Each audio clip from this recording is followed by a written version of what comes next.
Welcome back. The Economic Community of West African States, ECOWAS, has called for the immediate release of Bazoum, who it says remains the legitimate president of Niger. The bloc, which Niger is a member of, has also called for a return to constitutional order in Niger without delay. France, the country's former colonial power, and the West African Regional Bloc ECOWAS called for Bazoum's immediate release and a return to constitutional order. Russian Foreign Minister Sergei Lavrov also said the constitutional order should be restored. African Union Commission Chairman Moussa Faki Mahamat said he had spoken on Thursday with Bazoum and that the president was fine. Typhoon Doksuri lashed southern Taiwan on Thursday after battering the Philippines, where the storm's ferocious winds and rains triggered floods and landslides that killed at least 6 people. The storm, categorized at the second strongest typhoon level by Taiwan's Weather Bureau, was heading towards the southern Taiwan Strait with maximum winds of 191 kilometers per hour on Thursday morning. Doksuri has lost some of its strength since it lashed the northern Philippine coastline, bursting banks of rivers, flooding low-lying villages, and unleashing dozens of landslides. In the Bugis town of Benguet province, a landslide buried a house, killing a mother, her child, and 2 other children.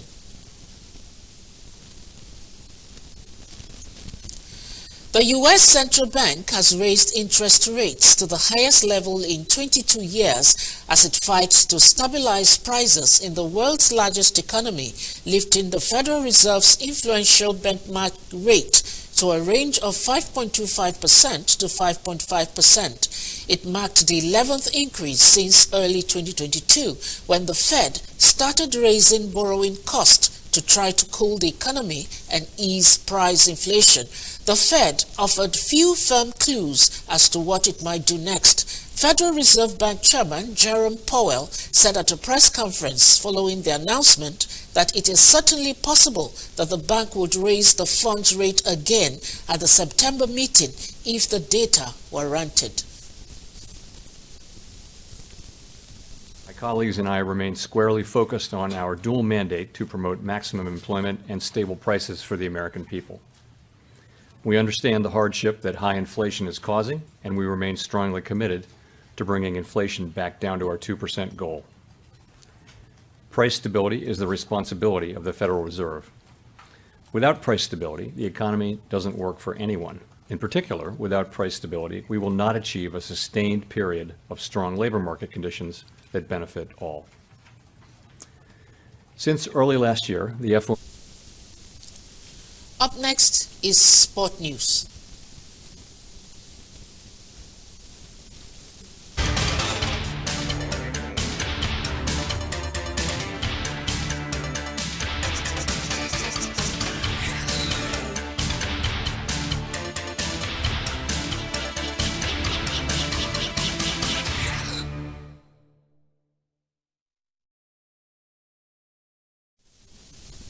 Welcome back.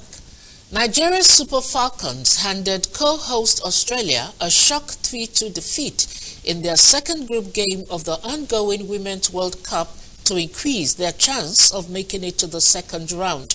Goals from Azizat Oshoala, Uchenna Kanu, and Osinachi Ohale ensured the Falcons secured maximum points against the co-host to boost their hopes of sealing a place in the quarterfinal.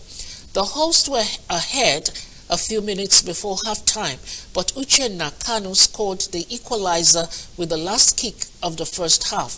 Oshoala's wonderful strike in the 72nd minute, a few minutes after coming on, capped a wonderful performance by Nigeria.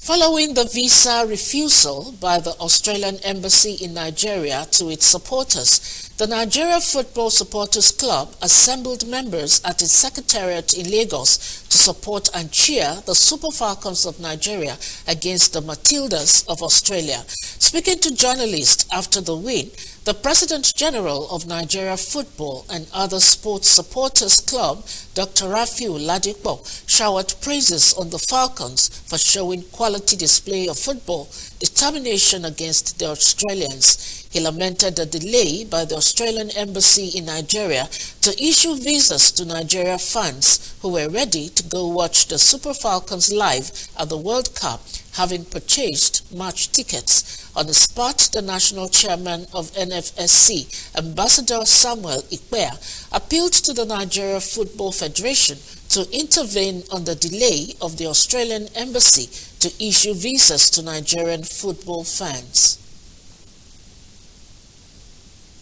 I feel so excited and I feel so very happy because they are the host. And they have tried to frustrate members of this club to be in Australia. This is their third time that the Australian people, their embassy, will play this prank on the Nigerian supporters. It is not what is expected. When a nation is bidding to host the world, that nation must relax the process of issuance of visas. To be in Nigeria, I feel very excited to be a member of the Nigeria Football Supporters Club. Like I said, we are supposed to be in Australia right now supporting our guests live. But since our visas have been delayed, they haven't said yes nor no. But that will not deny us the fun we normally have and will not also deny our spirit of being with our guests. The processing of visa is concerned. We paid our match ticket to the Nigeria Football Federation. Our FA should also rise up to their responsibility. They should do the needful.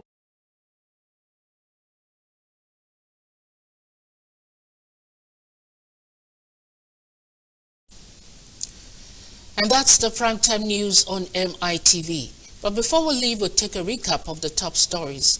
We told you that the Senate has received President Tinubu's ministerial list. Also that the court has struck out DSS suit seeking to keep Emefiele in detention. From the foreign scene, we told you that ECOWAS has called for immediate release of Niger Republic president after coup. And in sports, that Nigeria's Super Falcons has picked first victory at 2023 Women World Cup.